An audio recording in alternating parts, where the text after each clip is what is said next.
Hi students and friends, welcome to the channel Learn and Teach by Sir Ayaz. So I'm continuing my video lessons for CAI 5070 past papers. In this video, I have selected paper 2 for October-November 2022 and the paper is 22. I'm not going to read the instructions. You all know the instructions and the information provided to you for this paper. The total mark for this paper is 25 and the time is 1 hour 30 minutes. So let's begin the paper. Section A. Answer all the questions in this section in the spaces provided. The total mark for this section is 45. Question number 1. The diagram shows part of the periodic table. Answer the following questions using only the symbols of the elements in the diagram. Each symbol may be used once, more than once, or not at all. Give the symbol of the element that is a catalyst in Haber process. You know the catalyst in Haber process, just iron. So you write Fe here. B is used to make food containers because of its resistance to corrosion. Aluminum is used here in food containers, so you write the Al. C is about 1% by volume of dry air. We know that argon is the gas which is present in about 1% in the dry air. D is extracted from hematite. Iron is extracted from hematite, so you write Fe here. E forms an ion with a charge of -2. Look at the group 6 element. We have only one element here. We have oxygen. It forms ion with the charge of -2. So you will write the symbol O here. Number 2. This question is about halogens and halogen compounds. A1. Draw a dot and cross diagram to show the arrangement of electrons in a chlorine molecule. Show only the outer shell electrons. You only need to show the outer shell electrons. You don't need to show the key in this case because you have atoms of the same element. We know that chlorine molecule has a formula Cl2. So there will be two circles. Now I'm going to show the outer shell electrons for each chlorine atom. For right hand side, I'm using dot 1, 2, 3, 4, 5, 6, 7. The left hand side, I'm using cross 1, 2, 3, 4, 5, 6, 7. Number 2, state one use of chlorine. We know that's used in water treatment, so you can write water treatment.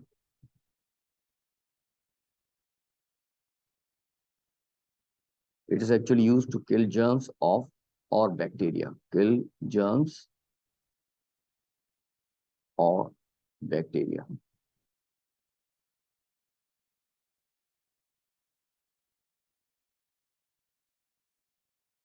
D. Aqueous chlorine reacts with aqueous potassium bromide. Cl2 aqueous plus 2 kBr aqueous gives Br2 aqueous plus 2 KCl aqueous.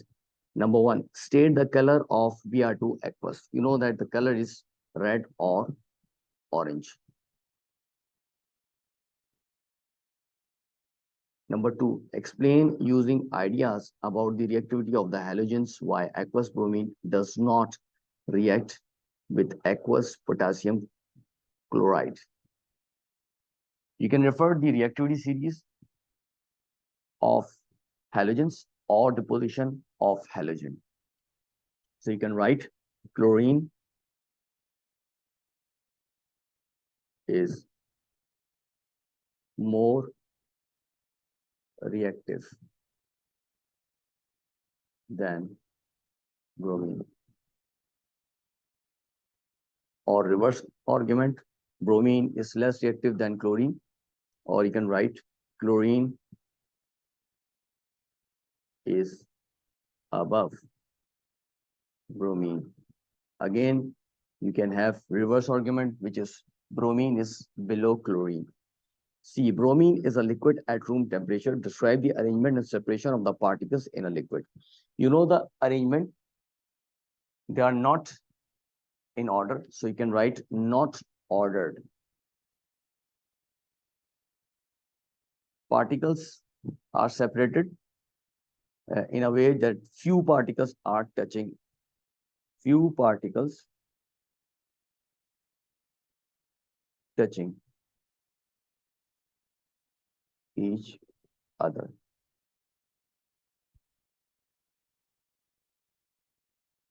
D. Chlorofluorocarbons, CFCs, are atmospheric pollutants which deplete the ozone layer. Explain the importance of the ozone layer. Describe one problem caused by the depletion of the ozone layer. You know there's a ozone layer on the top of the earth that is in the stratosphere region. Its importance is it actually blocks the UV lights. In this way, it reduces the amount of UV light coming to the earth surface. So you can write reduces amount of ultraviolet. Reduces amount of ultraviolet.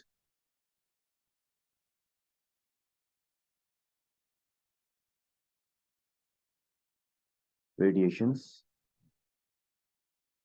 reaching the earth. Reaching earth. The problem associated with CFCs is that they cause cataracts. So we'll write cataracts or eye disease. Also responsible for skin disease or sunburn.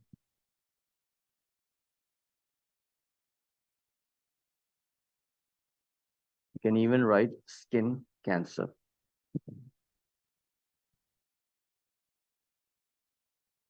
Number 3, the alkanes are a homologous series of hydrocarbons. A, give the general formula for the alkanes. The general formula for alkanes is CnH2n plus 2.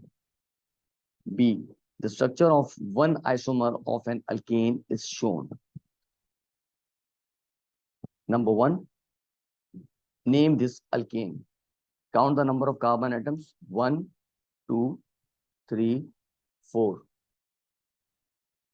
If the carbon is 1, we have meat. Carbon is 2, we have eat. 3, prop. And 4 is bute. So you have butane here.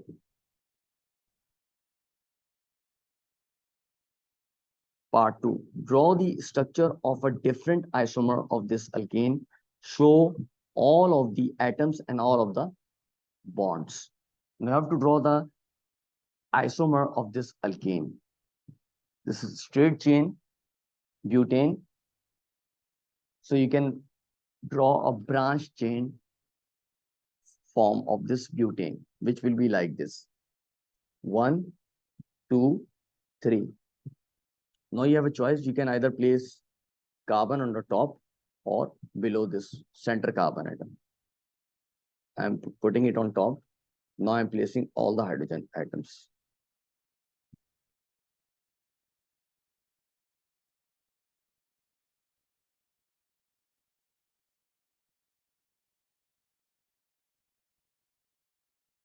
This will be the isomer of butane.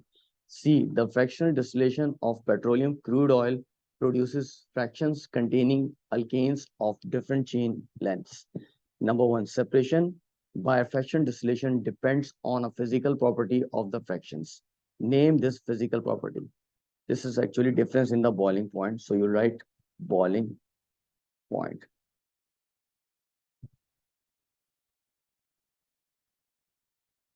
Number 2, naphtha is one fraction separated from petroleum crude oil.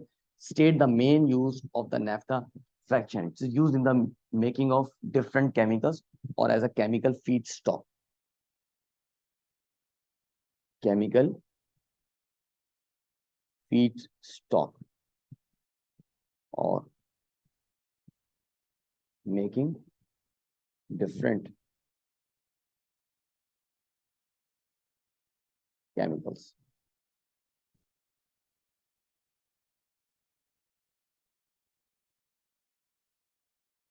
The larger alkane molecules are cracked to form smaller alkane molecules. Number one, explain the importance of cracking larger alkanes into smaller alkanes.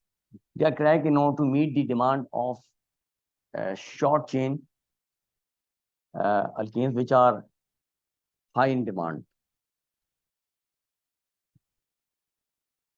To get short chain alkanes, which are high in demand. You can even refer that long chain alkenes have less demand of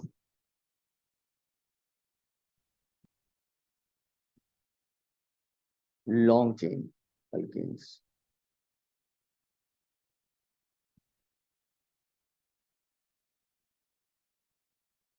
Number two, state two conditions needed for cracking. High temperature and catalyst.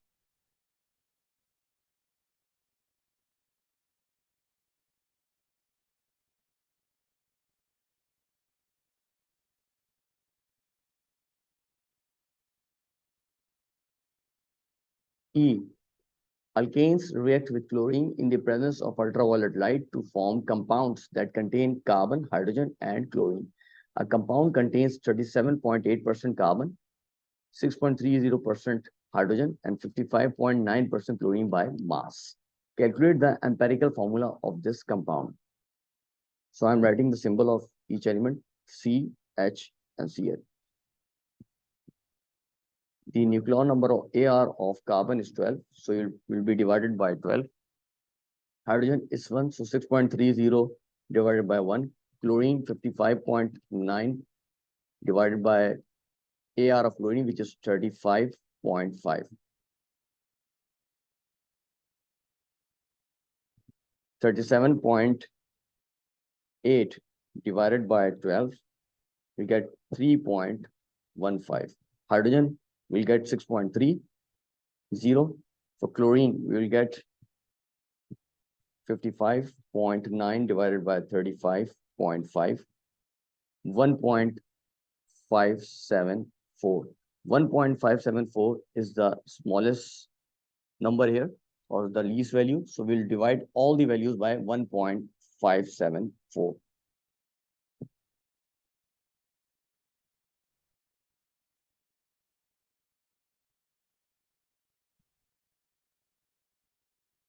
So 3.15 divided by 1.574 is 2 for hydrogen. 6.3 divided by 1.574, 4, and chlorine will get 1. So the formula will be C2H4Cl.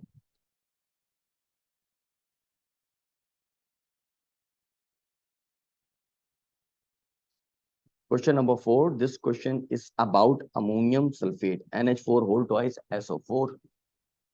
A. Ammonium sulfate is a fertilizer. Explain why farmers put fertilizers on soil where crops are grown. It's very simple. To improve crop yield or to improve plant growth. To improve plant growth or plant yield.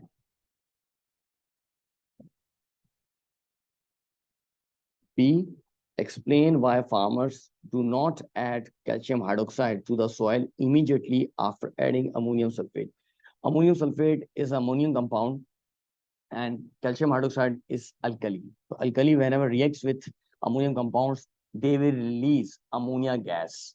In this way, it reduces the nitrogen content of the soil. So you can write ammonia is produced.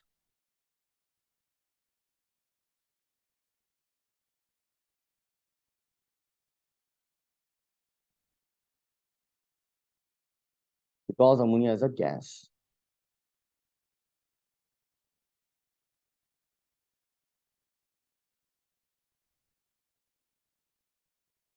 C, calculate the percentage by mass of nitrogen in ammonium sulfate. Give your answer to three significant figures. I'm writing the formula of ammonium sulfate here. NH4 whole twice SO4. First of all, we need to calculate the MR of this ammonium sulfate. For nitrogen, the AR is 14. There are two nitrogen atoms, so we'll multiply 2 by 14. We will get 28. Hydrogen, 4 multiplied by 2, we will get 8. 8 multiplied by 1, again we will get 8. For sulfur, we have only one atom of sulfur, so we'll multiply the nucleon number of sulfur by 1, 16. 32 multiplied by 1, we will get 32. For oxygen, there are 4 oxygen atoms, so we'll multiply the nucleon number of oxygen by 4. 16 multiplied by 4, we'll get 64. Adding over these, what we will get? 28 plus 8 plus 32 plus 64, 132. So MR will be 132. Now we want to calculate the percentage by mass of nitrogen in this. The nitrogen is 2 here.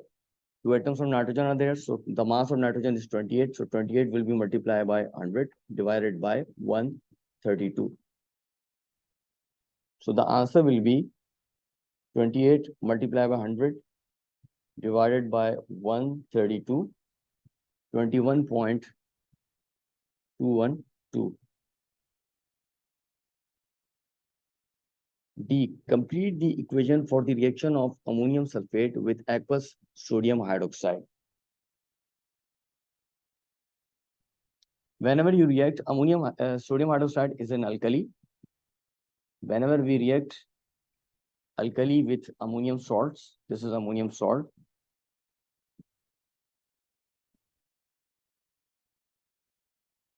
The common products are water and ammonia. So I will write ammonia and water here. The third product will be the salt, which will be formed between sodium and sulfate ion. Sodium belongs to group 1, so the valency of sodium is +1. The charge on SO4 is -2. Ignore their charges. Now these subscripts will be exchanged. So we'll get Na2SO4. Now let's balance this equation. There are 2 ammonium ions, so I will write 2 before ammonia. Nitrogen is balanced. Let's check the hydrogen. 2 multiplied by 4 is 8, and 8 plus 2 is 10. So 2 3 is 8, 8 plus 2 is 10. It's against balance. Nitrogen is balanced, hydrogen is balanced. What about oxygen? We have 4 plus 2, 6. And here it is 4 plus 1. So we'll write 2 here. Now it's balanced. Both hydrogen and oxygen is balanced now. What about sodium? Sodium is balanced on the both sides. Thanks for watching. Press like, give comments and share my videos. For more videos, subscribe to my channel, press the bell icon.